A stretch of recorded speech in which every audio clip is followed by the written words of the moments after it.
तो गाइस आज हम बात करने वाले हैं मैनेजर किम के चैप्टर नंबर 7 के बारे में। और अगर आपको क्वालिटी एक्सप्लेनेशन देखना अच्छा लगता है तो आप मेरे चैनल को भी सब्सक्राइब कर सकते हो। तो खैर आज की वीडियो की शुरुआत में हम देखते हैं उस भिखारी को जिससे पिछले एपिसोड में मैनेजर किम और हांचू शियोंग मिले थे। और अभी इस वक्त हम देखते हैं एक पुराना सीन। हम देखते हैं ये भिखारी टांगों में टांगे डाल के आराम से बैठा हुआ होता है और अपने मन में खुद से बोल रहा होता है, मेरी जिंदगी नाकामयाबियों से बहुत ज्यादा भरी हुई है। एक अकेला दिन भी ऐसा नहीं जाता जिस दिन मेरी किस्मत अच्छी होती है। अरे यार क्या कोई ऐसी जगह नहीं है जहाँ से मुझे पैसे मिल सके। आखिर वो कम्युनिटी सेंटर वाले दोबारा से खाना पीना बांट नहीं रहे हैं क्या? मैं भी एक बहुत ज्यादा कामयाब इंसान हो सकता था। ऐसा हो सकता था कि मेरा परिवार भी मेरी इज्जत करता और मैं भी ऐसी महंगी महंगी कार चलाया करता। सच में मेरे सामने जो कार आके रुकी है ये कितनी ज्यादा अच्छी है। और अभी जो इस भिखारी के आगे कार रुकी होती है वो उन्हीं लोगों की कार होती है जिन्होंने मिंजी को किडनैप करा होता है। और कार के अंदर जो गैंगस्टर होता है अपने साथ के बंदे को कहता है, जा सारा सामान अलग अलग कूड़े के ढेर में फेंकियो। और जो दूसरा गैंगस्टर होता है वो कूड़े में कबाड़ा फेंक के आ जाता है, यानी कि मोबाइल वगैरह। और उसके बाद जो कूड़े की पन्नी होती है वो उठाता है ये भिखारी और खुश हो जाता है और गाना गुनगुनाते हुए अपने मन में कहता है, लगता है आज मेरी किस्मत सच में अच्छी है। और प्रेजेंट मोमेंट में ये सारी की सारी बातें भिखारी मैनेजर किम को बता रहा होता है। मैनेजर किम अभी इस भिखारी को बहुत ही गुस्से में कहते हैं, अबे ओए क्या तुझे याद है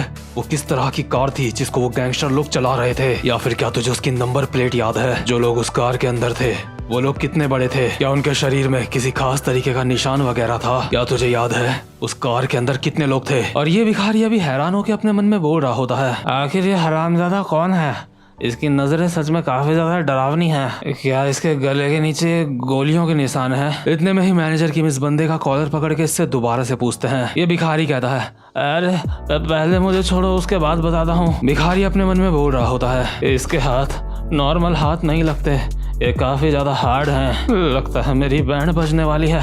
ये सच में काफी ज्यादा डरावना है। मैं तुम्हें बताता हूँ, वो कार एक वाइट BMW थी और मैं सच कहता हूँ मुझे उसकी नंबर प्लेट याद नहीं है। और तुम मुझसे पूछ रहे हो कि वो एग्जैक्ट जगह कहाँ पे है जहाँ पे उन्होंने वो मोबाइल फेंका था?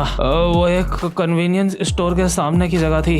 मुझे इतना तो पता है। लेकिन मैनेजर किम कहते हैं, मुझे बता उस वक्त टाइम कितना हो रहा था? क्या तूने देखा वो कार कहाँ से आई थी और किस तरफ गई थी? भिखारी कहता है, नहीं मुझे ये नहीं पता, मुझे ये सब कुछ नहीं पता। मुझे बस इतना पता है वो लोग एक सफेद रंग की BMW चला रहे थे और उनमें से एक इंसान गंजा था। मैं कसम खा के कहता हूँ मुझे इससे ज्यादा और कुछ भी नहीं पता। इतने में ही पीछे से हांचू शियोंग कहते हैं, चलो अब चलते हैं, हमें काफी सारी इन्फॉर्मेशन मिल चुकी है। मुझे नहीं लगता कि इसको इससे ज्यादा और कुछ पता होगा। और जैसे मैनेजर किम और हांचू शियोंग यहाँ से जाने वाले होते हैं इतने में ही भिखारी हिम्मत करके कहता है, मैंने तुम्हें जो पता था बता दिया, तो मेरा इनाम कहाँ है? मुझे लगता है मैंने तुम्हें बहुत ही ज़्यादा ज़रूरी जानकारी दी है। मेरी वजह से वो फ़ोन तुम्हें मिल पाया और जानकारी भी, क्योंकि मैंने सही कहा ना, मेरा इनाम तो दे दो मुझे। हांचू शियोंग अपनी जेब में हाथ डालते हैं और कहते हैं, ठीक है अगर ऐसी बात है तो मेरे पास तेरे लिए थोड़े पैसे हैं। हांचू शियोंग और मैनेजर किम बिल्कुल बड़े लोगों की तरह आपस में बोल रहे होते हैं, अरे नहीं रहने दो, मैं दे देता हूँ पैसे।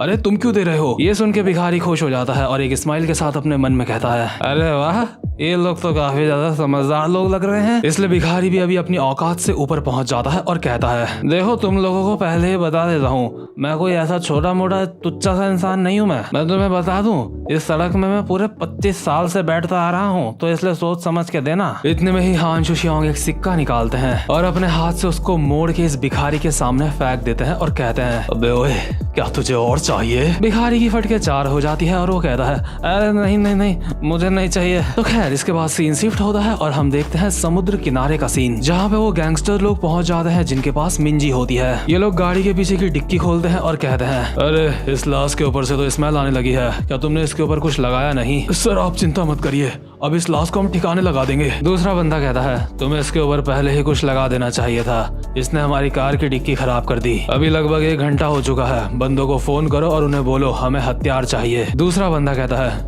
जी सर मैं अभी बोलता हूँ। और ये लोग मिंजी की बॉडी को एक कमरे के अंदर डंप करके चले जाते हैं, जो कि एक फ्रीजर होता है जहाँ पे लाश ठंडी रहेगी और उससे स्मेल नहीं आएगी। गैंगस्टर के साथ का बंदा कहता है, बॉस ये फ्रीजर सच में काफी ज्यादा दूर था। तूने बढ़िया काम करा। ले सिगरेट पिएगा? चलो बढ़िया है, हमारा काम पूरा हो चुका है। लोकेशन अभी सेट कर दी गई है और लड़के अभी रास्ते में ही हैं। और अब सिर्फ एक काम बाकी है, वो है चेयरमैन जू, वो साला हरामजादा। अब वक्त है चेयरमैन जू से अपना हिसाब किताब करने का। और भाई लोग, चेयरमैन जू होते हैं हायरी के फादर, यानी कि उस लड़की के फादर जिस लड़की की मिंजी के साथ फाइट हुई थी। ये गैंगस्टर अभी अपने साथ के बंदों को कहता है, तुम बच्चों को भी ये बात अच्छी तरह से पता है ना, एक बार उस हरामजादे ने मेरे सारे के सारे दांत तोड़ दिए थे। वो साला चेयरमैन जू, वो एक जानवर है, वो एक ऐसा खूंखार जानवर है जिसने इंसान की खाल पहनी है। मैंने अपनी पूरी जिंदगी उस हरामजादे से बदला लेने के लिए बिताई है, और जब मैं उससे बदला लेने की सोच ही रहा था तो उसकी बेटी ने एक लड़की को जान से मार दिया। चेयरमैन जू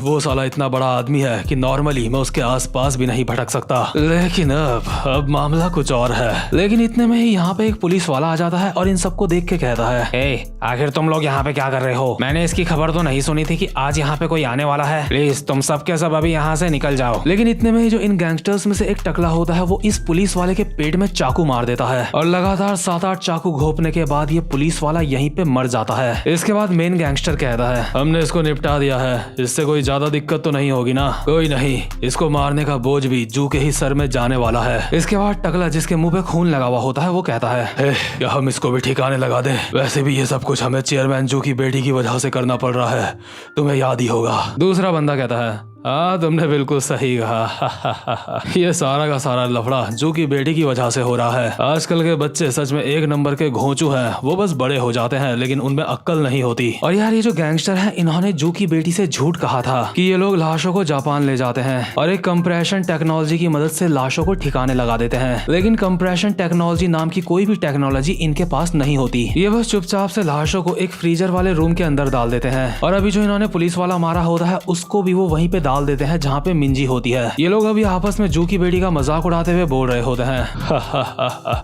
सच में मुझे भी काफी ज्यादा हैरानी होगी अगर कंप्रेशन टेक्नोलॉजी नाम की कोई चीज दुनिया में होगी। सच में आजकल के बच्चे एक नंबर के ढक्कन हैं। और ये लोग अभी इस जगह से जाने लगते हैं, और इतने में हम देखते हैं जिस बैग के अंदर मिंजी होती है उसमें थोड़ी सी हलचल होती है और हमें मिंजी के हाथ का निशान दिखाई देता है, और इसका साफ साफ मतलब होता है कि मिंजी अभी जिंदा है। वहीं दूसरी तरफ जो हांशु शियोंग होते हैं बंकर लेके यहाँ पे पहुंचते हैं, और मैनेजर किम हांशु शियोंग को कहते हैं, जल्दी करो, हमें 5 मिनट के अंदर उन लोगों को ढूंढना होगा। अगर हमने और ज्यादा देर करी तो हम उन लोगों को ढूंढ नहीं पाएंगे। हांशु तुम ये कर सकते हो, है ना? हांशु शियोंग कहता है, क्या 5 मिनट? अरे ये तो बहुत कम है, मुझे कम से कम 6 मिनट दो। तुम्हें पता है ना लोडिंग में भी टाइम लगता है। और ये दोनों बंकर में बैठ के यहाँ से निकल लेते हैं, और वहीं मैनेजर किम हाईटेक कंप्यूटर में अपना काम शुरू कर देते हैं। और हांशु शियोंग कहते हैं, सबसे पहले नेटवर्क सिग्नल चेक करो, उसके बाद जो डेस्कटॉप में ग्रीन आइकन है उस पर क्लिक करो। एक बार जब तुम्हें उस प्रोग्राम की एक्सेस मिल जाएगी और तुम एक एडमिनिस्ट्रेटर बन जाओगे, उसके बाद वहाँ पे इस एरिया की लोकेशन को सेट कर देना। ऐसा करने से इस एरिया में जितने भी सिक्योरिटी कैमराज हैं हम उन सभी कैमराज को एक्सेस कर पाएंगे। इसके बाद जिस कार को हमें ढूंढना है उसका कार मॉडल सेलेक्ट करो, उसके बाद कलर सेलेक्ट करो, और साथ ही साथ में टाइम भी सेट करो कि हमें किस समय की फुटेज देखनी है। और साथ ही साथ में वो जो भिखारी था उसके चेहरे की भी पहचान करना शुरू करो। ये सब कुछ करने में हमें वो फुटेज मिल जाएगी जहाँ पे वो भिखारी था उसने जो कार देखी थी। और मैनेजर किम को अभी वो फुटेज मिल चुकी होती है, और मैनेजर किम कहते हैं, मुझे फुटेज मिल चुकी है। हांशु शियोंग कहते हैं,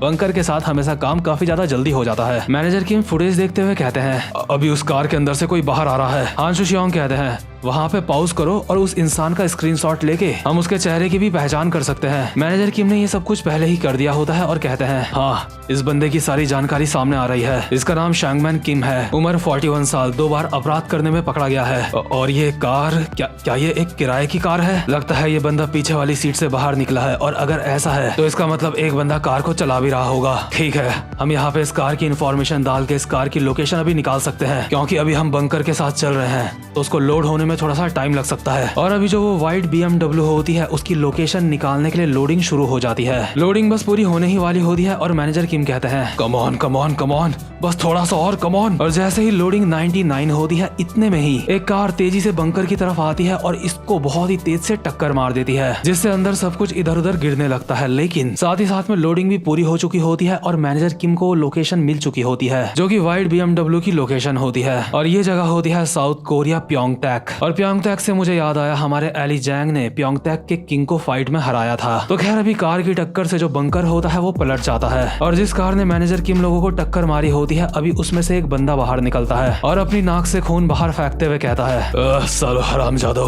तुम उसको ड्राइविंग कहते हो? तुम हरामजादों ने ट्रैफिक सिग्नल तोड़े हैं, मैं तुम्हें नहीं छोड़ूंगा। मैं जानता हूँ तुम अब भी जिंदा हो, जल्दी बाहर आ जाओ। और ये बंदा होता है ग्राउंड हॉग, जो कि एक स्पेशल पुलिस वाला होता है और काफी समय से मैनेजर किम का पीछा कर रहा होता है। ये बंदा इतना ढीठ होता है कि इसने अब तक मैनेजर किम का पीछा नहीं छोड़ा होता। मैनेजर किम अभी गुस्से में बंकर से बाहर निकल रहे होते हैं। इतने में ही हान शुशियांग मैनेजर किम को रोक लेते हैं और कहते हैं, हे, आखिर तुम क्या करने की सोच रहे हो? मैनेजर किम कहते हैं, आखिर इससे तुम्हारा क्या मतलब है? अगर हमने उस पुलिस वाले को ऐसे ही छोड़ दिया तो वो धरती के आखिरी छोर तक हमारा पीछा करता रहेगा, इसलिए मैं उसे यहाँ पे जान से मारने वाला हूँ। तो खैर इससे पहले यहाँ पे कोई एक्शन देखने को मिलता है, ये वाला चैप्टर यहीं पे खत्म होता है। और गाइस उम्मीद करता हूँ कि आपको आज की वीडियो भी अच्छी लगी हो। साथ ही साथ में आप चाहो तो मेरे चैनल को भी सब्सक्राइब कर सकते हो। तो अब मैं मिलता हूँ आपसे अपनी नेक्स्ट वीडियो में, तब तक के लिए गुड बाय।